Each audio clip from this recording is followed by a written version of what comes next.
thank the President of the Republic of India, Draupadi Murmu, you personally, distinguished Prime Minister, and all our Indian colleagues for the warm and hospitable welcome accorded to the Russian delegation. The negotiations that we've just had with the Indian colleagues, and as well as our talk yesterday with distinguished Mr. Modi in the form of tete-a-tete at his residence, the dinner was great. I would like to thank you for this sign of attention. These talks were very useful. They were held in a constructive and a friendly atmosphere in the spirit of the special and privileged partnership between Russia and India. I would like to point out that we and Prime Minister Modi have established close working dialogue. In September this year we met during the SEO summit in Tianjin. We are regularly having telephone calls. We are personally overseeing some aspects of the development of Russian-Indian cooperation, all the strategic avenues, and also we are monitoring the course of the implementation of key bilateral projects. And today, with the participation of our delegations, we have meticulously and substantively reviewed the whole range of relevant questions of the Russian-Indian multifaceted interaction. We exchanged our opinions on the relevant global and regional subjects. In the joint statement that we've adopted with Mr. Modi, we've delineated the priority objectives on the further reinforcements of our ties in the politics and security, economy, trade, and humanitarian and cultural spheres. As you saw for yourself, we have signed an impressive package of intergovernmental, interagency, and corporate agreements. Many of those agreements are intended to broaden the economic cooperation between Russia and India. And this is entirely natural, due to the fact that our countries are important partners of one another in trade, investment, and technologies. Last year, our bilateral trade turnover has grown by 12%, setting another record. According to different data, this number may look different, but it is generally around $64 billion US. Currently, we are forecasting that the results of this year will remain at the same impressive level. At the same time, as I perceive it, we are up to the task of getting this number to the level of $100 billion. And to reach this important goal, we have harmonized the program of development of Russian-Indian economic cooperation until 2030. This comprehensive document gives us a concrete set of objectives. The Intergovernmental Commission, the ministries and different agencies of the economic bloc of both countries have set objectives to remove barriers hampering the goods flows and capitals, the implementation of joint projects and deep technology and innovation cooperation. And distinguished Prime Minister gave us a whole list of challenges that deserve the most attentive focus of our government. We will do that. The growth of Russian-Indian commercial links would be helped by the creation of a free trade zone between India and the Eurasian Economic Union.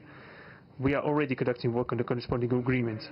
I would like to note with satisfaction that our countries are gradually moving to the use of national currencies in mutual settlements. The share of these national currencies is already 96% in commercial deals. We have established resilient channels of credit, financial, and interbanking cooperation. Russian economic operators have broadened the sphere of use of Indian rupees, which we receive from the fulfillment of export contracts. Russian rubles are being used to provide loans for large joint projects.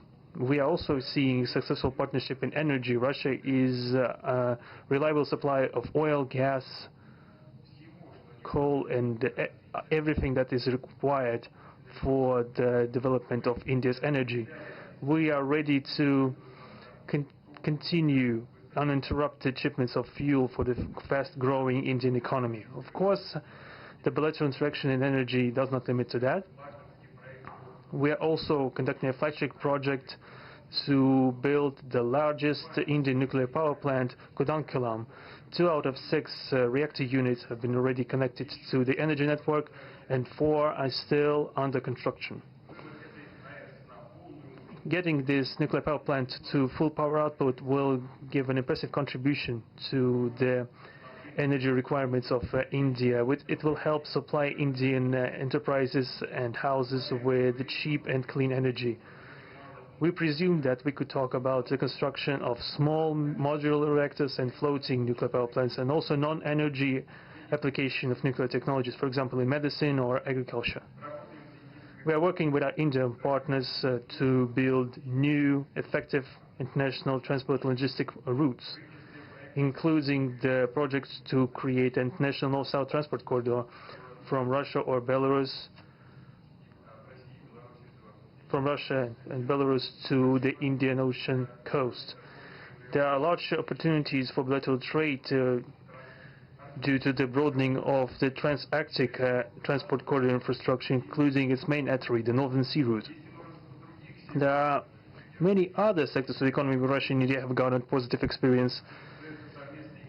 We are conducting joint initiatives in industry, machine manufacturing, digital technologies, space exploration, and other science-intensive avenues. For example, in accordance with the commercial agreement signed during the visit, there will be a large Russian-Indian pharmaceutical factory built in the Kaluga region in Russia. We will be starting the production of high-quality anti-tumor medicinal drugs using the advanced Indian technology. In their turn, the Russian enterprises will be establishing the production of industrial products in the framework of the Make in India program, which is a hallmark project of distinguished Prime Minister Modi. The prospects of the reinforcement of the interaction of Russian Indian entrepreneurs and business circles are discussed in detail during the ongoing Business Forum in New Delhi. We are going to take part in the plenary session of this event today together with Mr. Modi. The humanitarian cooperation between Russia and India is also of a multifaceted character. Our peoples throughout centuries have been sincerely interested in the traditions, history, and spiritual values of each other. Scientific and educational contacts, exchanges from among the youth and public are also actively developing. The regular alternating festivals of Russian Indian cinema are always popular. From year to year, we see the increase in tourist flows.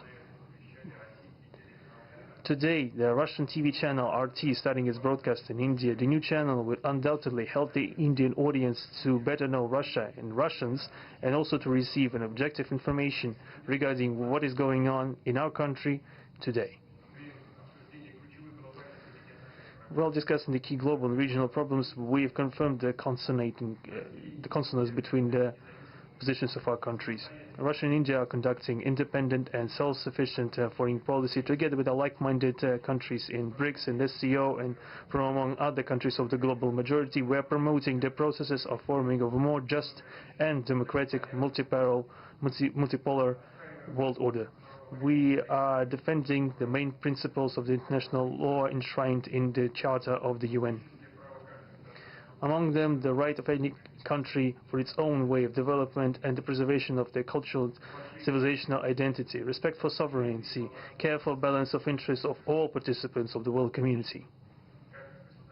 As state founders of the BRICS, Russia and India have done a lot of things, and continue to do more to increase the authority of the organization. As you know, next year India will assume the chairship, and the BRICS will provide all necessary assistance to our Indian friends in the work on the relevant BRICS agenda. I would like to point out Russia and India are traditionally closely cooperating in the military technical sphere. Our country, for the last half a century, has been helping to arm and modernize the Indian Army, including the Air Defense Forces, aviation, and the Navy. In general, we are undoubtedly satisfied with the results